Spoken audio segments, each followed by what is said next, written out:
Toby Fox and his relationship with Nintendo would run a lot deeper than you might have previously thought. But how did we go from Toby's Earthbound fan game days all the way to something like... So let's break down how Toby became obsessed with and later inspired by Nintendo, and would also later develop a professional relationship with the company that we all know and love.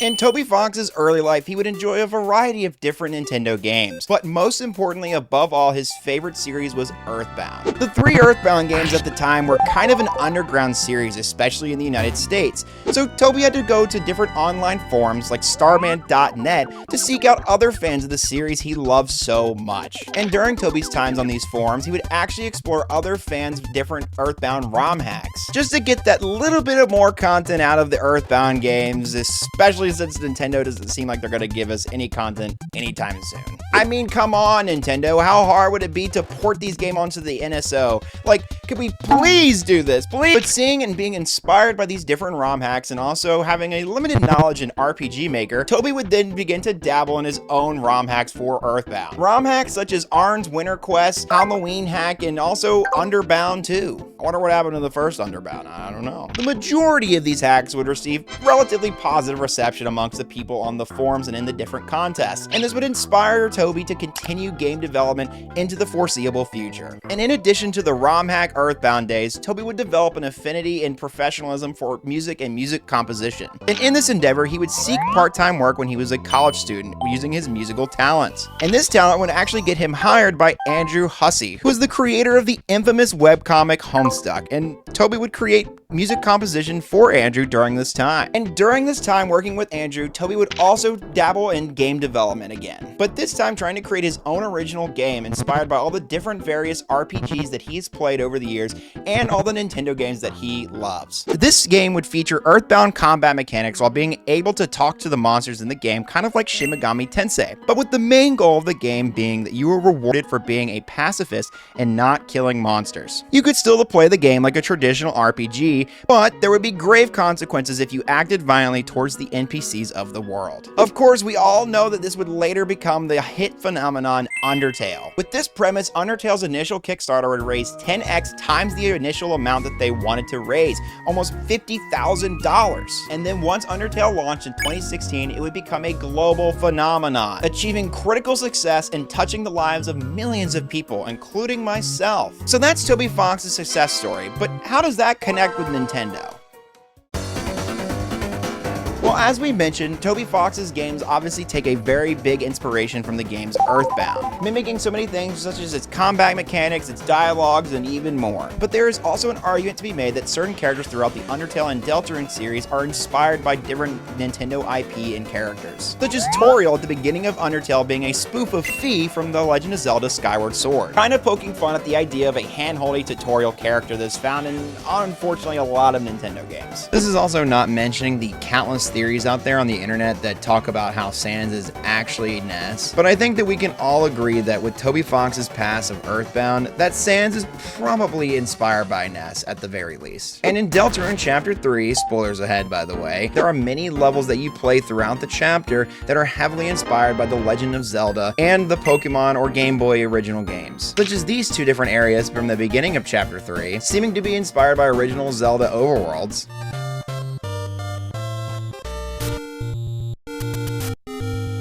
This area that you have to access to get to the secret boss of the chapter, being inspired by original Zelda dungeons.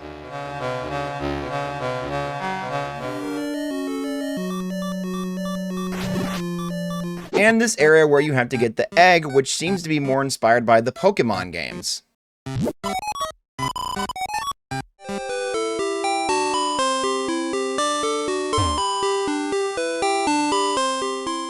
But all of the obvious in-game inspirations aside, how would Toby go to actually have his bony boss that's found in Undertale included into the Super Smash Bros. Series? Well, it would start in 2015 where Nintendo would ask fans for for which character they would like to include into the Smash Ultimate games. And in the following year, Undertale would take the world by storm, and fans would request a plethora of Undertale characters to be included into the Smash Bros. Games. But the character that would gain the most traction was Sans, garnering lots of different memes and numerous social media campaigns. Of course, it felt like a long shot, and over the next coming years, it would just feel like it would be a funny meme campaign that overtook the internet by storm, just for a brief period. But that was until 2018, where Toby Fox would actually go and visit Japan. During his time in Japan, he would attend a Hobonichi event where he would meet the creator of Earthbound, Shigesato Itai. Toby would even receive extremely high praise from Itai about Undertale, and Toby would later tweet, "Today when I was walking around Tokyo, I happened to find the Hobonichi event. Then I happened to meet Shigesato Itai. He told everyone I was an awesome game designer. I am happy, ... Like, can you imagine the creator of one of your favorite games that inspires like your professional career and passion projects giving you such high and amazing praise? Like, it must have been such a full circle moment for Toby Fox then. And that's not all, because in the same trip, the legendary Masahiro Sakurai would invite Toby to his home where the two would play Smash Bros. Together. Sakurai would go on to say in a Smash Ultimate announcement that Toby was very good at Smash Bros., probably the best person at Smash he had ever invited to his home. There's also an unconfirmed rumor that Sakurai made a bet with Toby that if he could beat him in Smash Randoms, you know, where you like set random characters every other round, that he would include Sans into the game. Whether that rumor was true or not, on September 4th, 2019, we would get this announcement.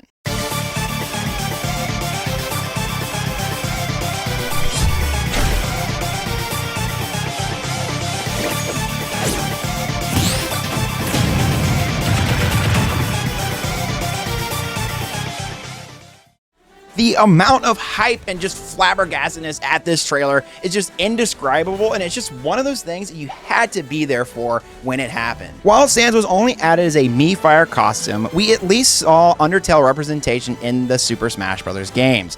And apparently, Toby was also asked to make a new arrangement of Megalovania for the Smash game. This would actually open the door professionally for Toby Fox to do a ton of different work for Nintendo. And Game Freak, a partner company of Nintendo and the creators of the Pokemon games, would actually invite Toby to compose music for their new game, Town Hero. And they were impressed so much with Toby's composition skills that he would also make a song for the Battle Tower in the Pokemon Sword and Shield DLC.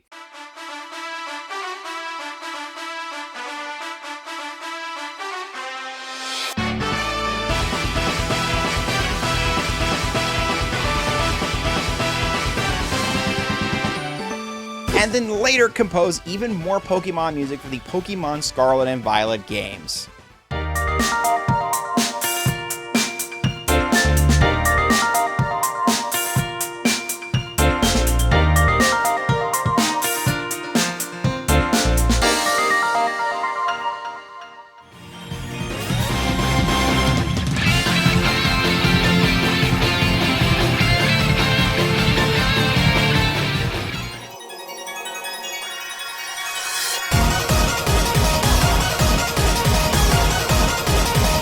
Outside of working on original Nintendo exclusive IPs, Toby would see his games Undertale and Deltarune Chapters 1 through 4 later ported to Switch and the Nintendo Switch 2. These ports would also receive platform exclusive content, with Undertale receiving a secret boss, Mad Mew Mew. In this boss fight, you use the different Joy-Cons to kind of direct in different directions to defeat the boss.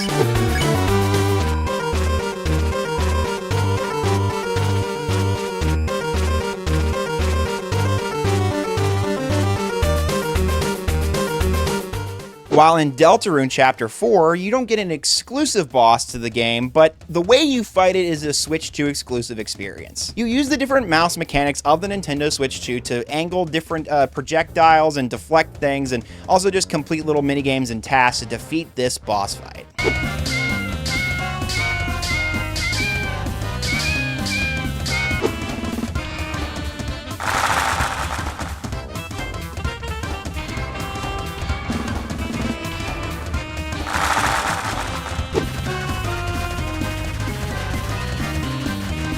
And the only other bit of exclusive content that's found on the Switch and Nintendo Switch 2 is this little Easter egg in Deltarune Chapter 4, where there's a little cup guy sitting on top of a light switch, where he literally says that This is what I call Switch 2 exclusive content. It's just amazing to see that Toby would be inspired and play so many different Nintendo games and Nintendo IP, and would make his own original games that would just take the world by storm, while also eventually being able to do work for Nintendo themselves. It's amazing that Sans is now part of the official Smash roster, and it's also even more amazing that Toby's probably going to do even more work for Nintendo and probably even the Pokemon games in the near future. You guys have no idea how excited I am to finally be able to talk about something Deltarune or Undertale related on the channel, especially now that it relates to Nintendo directly. So if you like either of those things, make sure that you like, comment, or subscribe. And of course, as always, thank you so much for watching.